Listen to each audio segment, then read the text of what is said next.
Hey guys, I know I made a tutorial like this, but it wasn't really a tutorial. It was me just doing my hair while talking, and I want to show an actual tutorial on how to do heatless curls. Like I said in my last video, whenever I do heatless curls, okay, so today, these are burns from that I inflicted by trying to use a curling wand at my daughter's suggestion. I usually use a clamp one. Please don't worry, I am okay.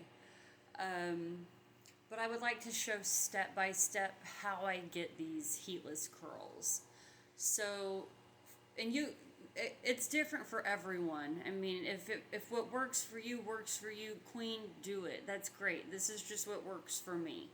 So I washed my hair today and I curled it. You can't really tell because I've brushed it all out, but it still kind of has that, that curl in it. I also put a little bit of hairspray in it, which I don't usually do, but I do think it'll give it a bit of a grip. And I also used mousse, which that does give it a good grip. I usually don't use both. I really don't know why I did today. I just did. These are the things you're gonna need to do the heatless curls the way that I do them. So first you're gonna need a brush, a comb. This is not optional. This is argan oil, but because I put some hairspray in my hair, which is really drying, I'm gonna put a few drops of that in my hair tonight. I have to be really careful with oils because of my hair texture. It can make it really oily, but if I don't use a lot, it'll be fine. This is the actual heatless curl set. These are the scrunchies that come with it. I personally wear a bonnet whenever I do heatless curls because it helps keep my heatless curls in place while I'm sleeping. I am a crazy sleeper. So what I do first is I separate my hair into just two, and then, oh, another thing, okay, so I have already done all my face skincare. I use tretinoin and moisturizer and oil. After that, I washed my hands with soap and water because you don't want that transferring to your hair. And so I'm gonna make sure it's got some tangles in it from that hairspray. Because it was my first day, like, my hair doesn't like to hold curl when I very first do it, and I thought maybe a lightweight hairspray would help, but that was just an experiment, and I probably won't do it again. I really don't like the way it's made my hair feel. It makes it feel really dry. In fact, I really probably should just rewash it, but I really don't like to wash it too much. So what I'm gonna do now is just a little. And then I'm not gonna spray it into my hair. I'm gonna spray it into my hands, just 3, and then just kind of at the tips, not at the roots, because you don't want your roots to be oily. I'm gonna do that.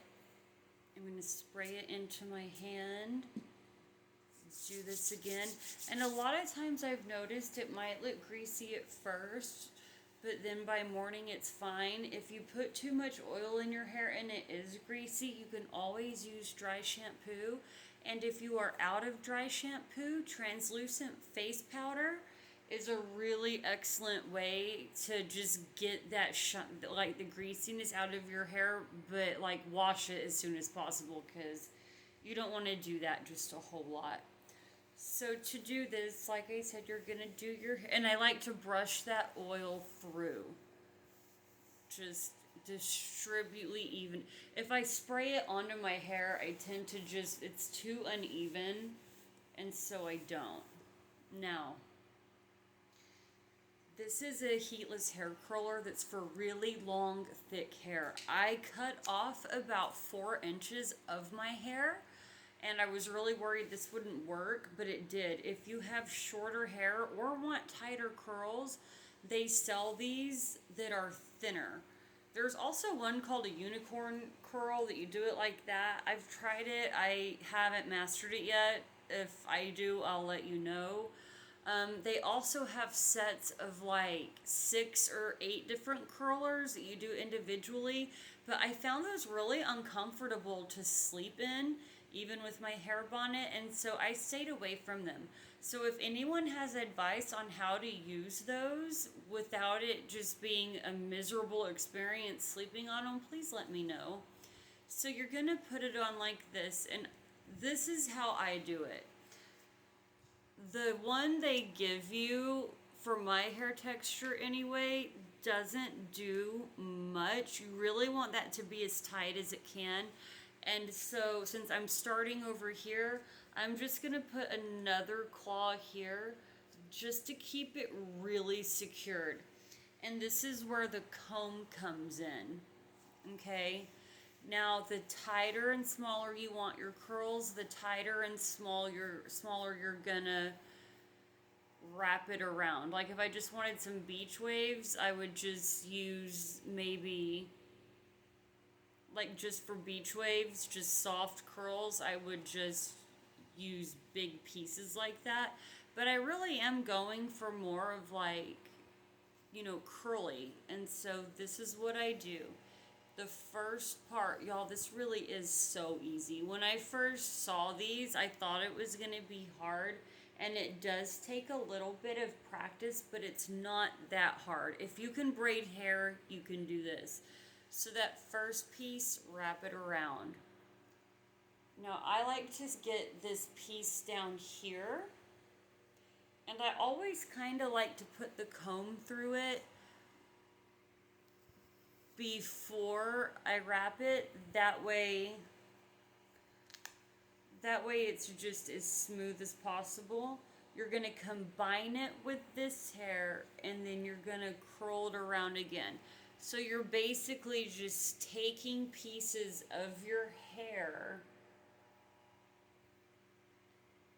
and you don't have to do this. I just like to do this because it smooths it out.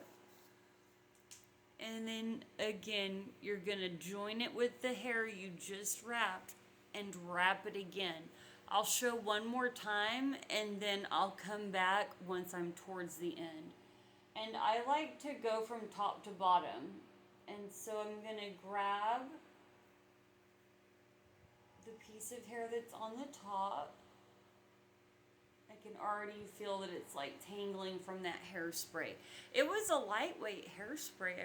Maybe I just didn't get a good brand, because there are good brands of hairspray.